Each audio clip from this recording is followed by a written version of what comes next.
जय हिंद। आज हम लोग गुजरात में हैं और हमारा टूर गुजरात में आया हुआ है। और गुजरात में सासनगिरी नेशनल पार्क में हम लोग आए हुए हैं। यहाँ एक फेमस शेर है जिसका नाम है एशियाटिक शेर, क्योंकि यह शेर अब केवल गुजरात में ही पाया जाता है।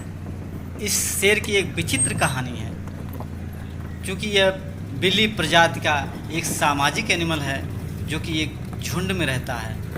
हम जानते हैं कि शेर की दो प्रजातियां हैं, नंबर एक अफ्रीकी शेर और दूसरा एशियाटिक शेर। इसका नाम इसके स्थानों से पड़ा है, जबकि दोनों की उत्पत्ति अफ्रीका में हुई है।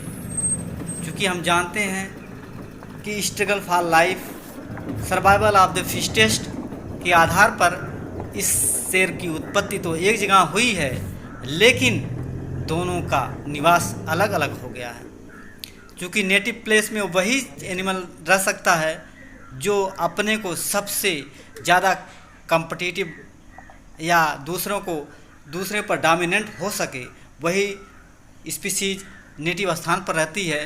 तो दोनों भाई थे, एशियाटिक और अफ्रीकी शेर दोनों भाई थे, लेकिन जब कंपटीशन हुआ तो एशियाई शेर अफ्रीकी शेर से हार जाते हैं और वो नेटिव प्लेस छोड़ करके अफ़गानिस्तान से होते हुए भारत में चले आते हैं। ये बड़ी रोचक कहानी है। इसी तरह से हमारे मध्यकाल में जो शासक हुआ करते थे, वहाँ से जो शासक खदेड़ जाते थे, वो हमारे देश में आकर के हमारे राजाओं के आपसी फूट का फ़ायदा उठा करके शासन करते थे। वही सेम टू सेम कहानी इस एशियाटिक शेर की भी है।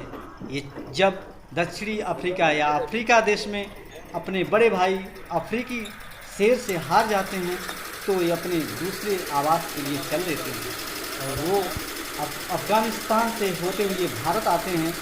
तो भारत में ऐसी कोई स्थिति नहीं थी जो इनका डट के मुकाबला कर सके, क्योंकि अन्य स्थिति जो बिल्लियों की अन्य स्थिति हैं वो सामाजिक एनिमल नहीं है, जिसके चलते वो हार जाती हैं, चाहे वो टाइगर हो चाहे वो चीता हो। चीता तो क्योंकि ये विलुप्त ही हो चुका है, तो ये यहाँ आकर के डोमिनेंट हो गया, जिसके चलते इसे एशियाटिक शेर कहा जाता है। हमने पहले ही बताया है कि ये एक सामाजिक एनिमल है जो कि झुंड में रहता है, और झुंड में रहने के कारण यह कभी भी किसी भी एनिमल से हमेशा विजयी ही होता है, पराजित नहीं होता है।